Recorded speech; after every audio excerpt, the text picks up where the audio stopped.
I still remember the first time I noticed something was off. I'd just come back from a walk, nothing too intense, and as I changed into my comfy clothes, I caught a whiff of myself. Not horrible, not sweaty exactly, but there was this faint, sour smell. One of those that makes you pause and think, is that me? I chalked it up to laundry detergent at first, or maybe an old towel. But then it happened again, and again. Now, I'm not the type to skip a shower or wear clothes twice in a row. I eat relatively healthy, drink plenty of tea, and I'm not rolling in stress. So what on earth was happening? Turns out it wasn't about what I was putting on my body. It was what I was putting in it. Specifically, sugar. Not the obvious, kind like chocolate bars or desserts. Although yes, guilty there too. But the sneaky, quiet sugar hiding in places I never suspected. My granola, my salad dressing, even my so-called healthy yogurt. I didn't make the connection until I stumbled on a conversation online where a dermatologist was talking about how sugar affects the way we smell. Apparently, when we eat too much of it, especially refined sugars, it can mess with our gut bacteria. And once that balance is thrown off, it doesn't just affect digestion, it can actually alter the way we smell, like our body odor.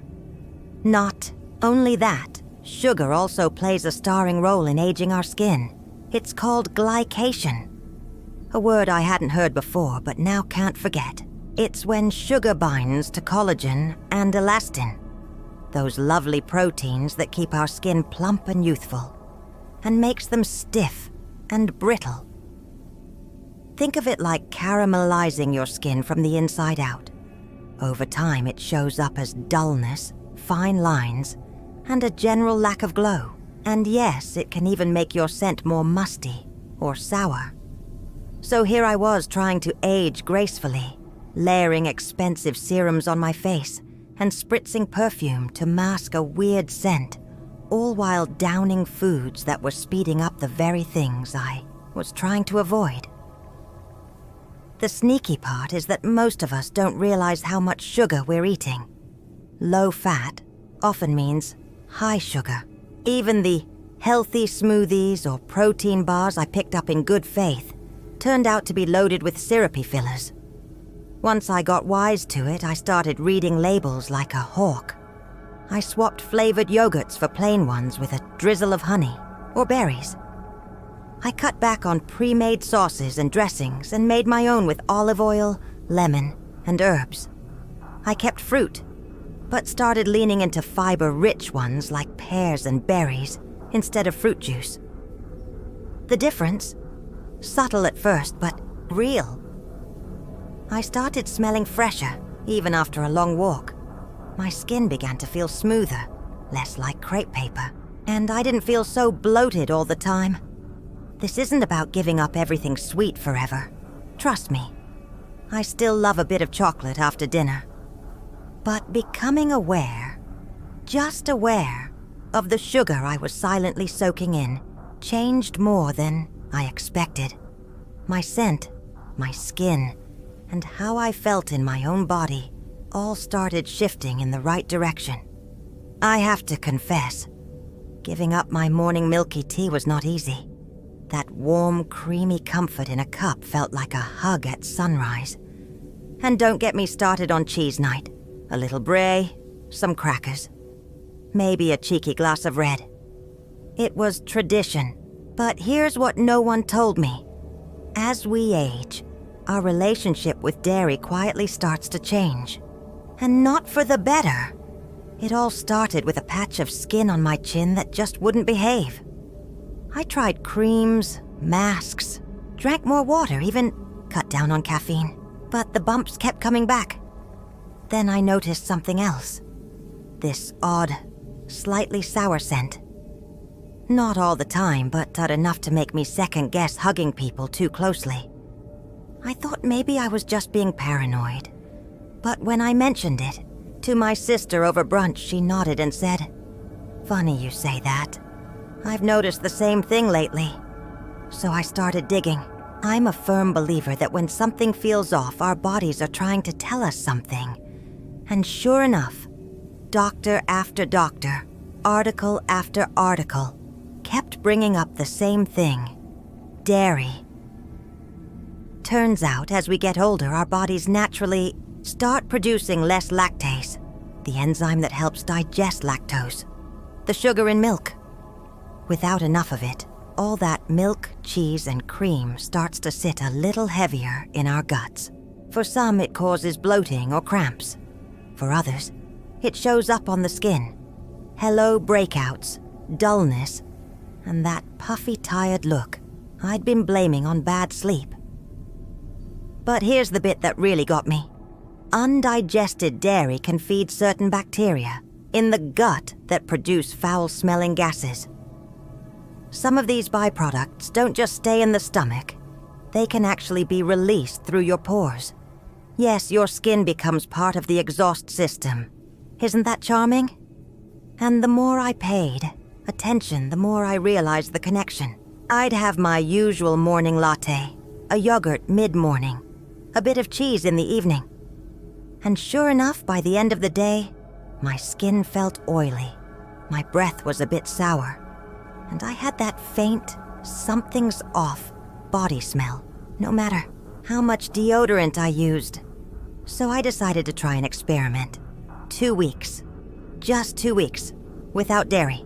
I swapped cow's milk for oat and almond, tried a coconut-based yogurt that wasn't half bad, and saved cheese for the occasional treat, not a daily staple. And would you believe it? By day 5, my skin already looked calmer.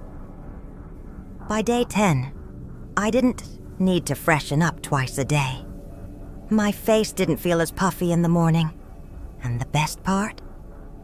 I started feeling more confident about how I smelled, not drenched in perfume, not obsessively scrubbing, but just naturally fresher. Look, I'm not saying everyone needs to go dairy-free forever. I still enjoy it now and then. But for those of us over a certain age, it's worth noticing. If you've been feeling a little off, both in scent and skin, don't underestimate your beloved block of cheddar. Your body might just be begging for a little dairy break. I know. Nobody wants to hear this one. Sugar is that one friend you know isn't great for you, but you keep inviting her to every celebration anyway.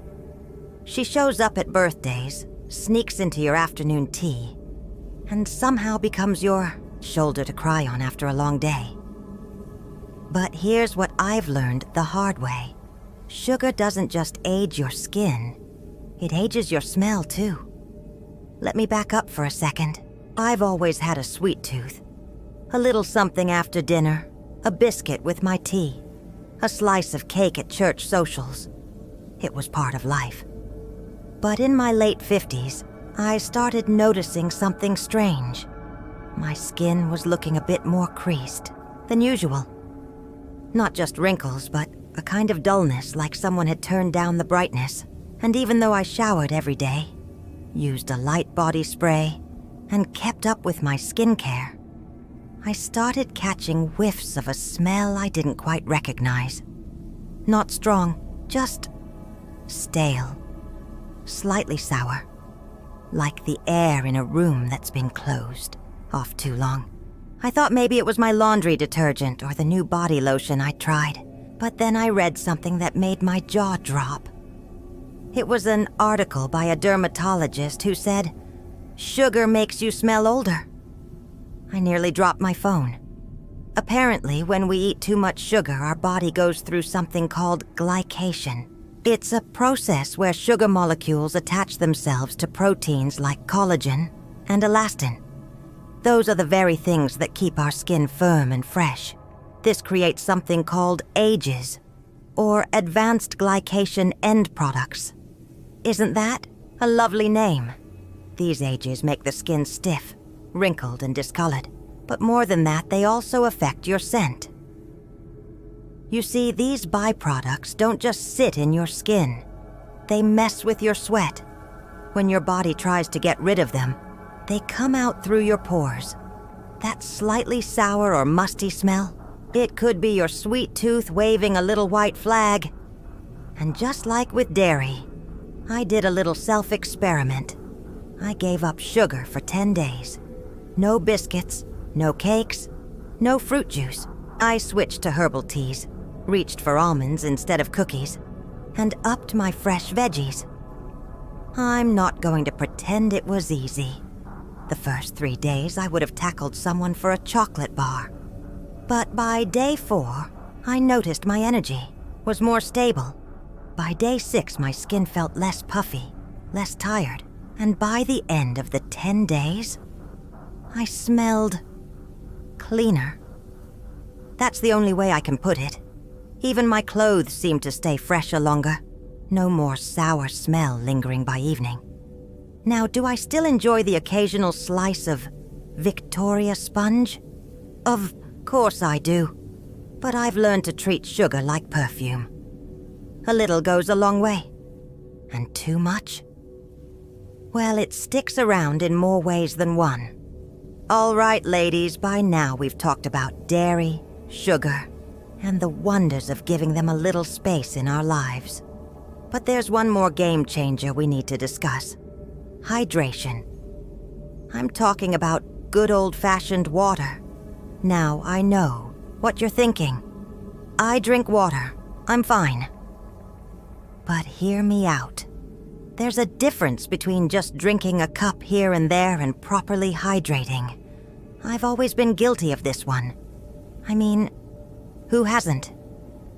I'd grab a coffee in the morning, a tea at lunch, maybe a fizzy drink or two in between, but water, well, it was always my last priority. I'd get to the end of the day, realize I hadn't even finished a full glass, and just call it a loss. But let me tell you, I started seeing the effects of this neglect. My skin felt drier, more tired, and to my horror, I began noticing an odd, stale, almost vinegar-like scent in my sweat. Yes, you heard me right. Vinegar. It wasn't all the time, but definitely on the days when I was running around, feeling busy, and not drinking enough water. That's when I started wondering, could it be that simple? That I was literally not hydrating enough to stay fresh? Turns out it is that simple. When we're dehydrated, our body doesn't just dry up on the outside. It gets sluggish on the inside too. Without enough water, your kidneys have to work harder to filter out toxins. But if you're not drinking enough, those toxins have nowhere to go except through your skin. They get released in your sweat, which is why you might start smelling a little off. The smell is your body's way of telling you it's struggling to do its job. And here's the kicker. When you're dehydrated, your skin becomes less effective at holding on to moisture. This leads to dry, tight skin that can show signs of aging faster than you'd like. Fine lines, wrinkles, and that dullness that makes you look older than you feel. It's like a snowball effect. The more dry you are, the more your skin suffers. The more your skin suffers, the older it looks and smells. So I started paying attention. I set an alarm to drink water every hour, and not just a sip, a proper glass. I filled up a jug in the morning and made sure I finished it by evening. I swapped out one of my teas for a tall glass of water with a slice of lemon or cucumber, which made it more fun. The result? It was like flipping a switch. My skin became more plump, more glowing. I started noticing that my scent was fresher, more neutral, not fighting against me. I also realized that I didn't feel as sluggish by midday, and my energy lasted longer throughout the day. Plus, I was no longer battling the odd body smell that had been sneaking up on me. Hydration isn't a miracle cure, but it's the simplest and cheapest thing you can do for your skin and scent. It's about giving your body the water it needs to work its magic. And trust me, when your skin looks great, and you smell fresh, you can't help but feel a little bit more confident. By making small changes in our diet, paying attention to our hydration, and giving our bodies the love and attention they deserve, we can stop the signs of aging from sneaking up on us. Smelling fresh, feeling confident, and looking radiant isn't about chasing after perfection. It's about being kind to ourselves.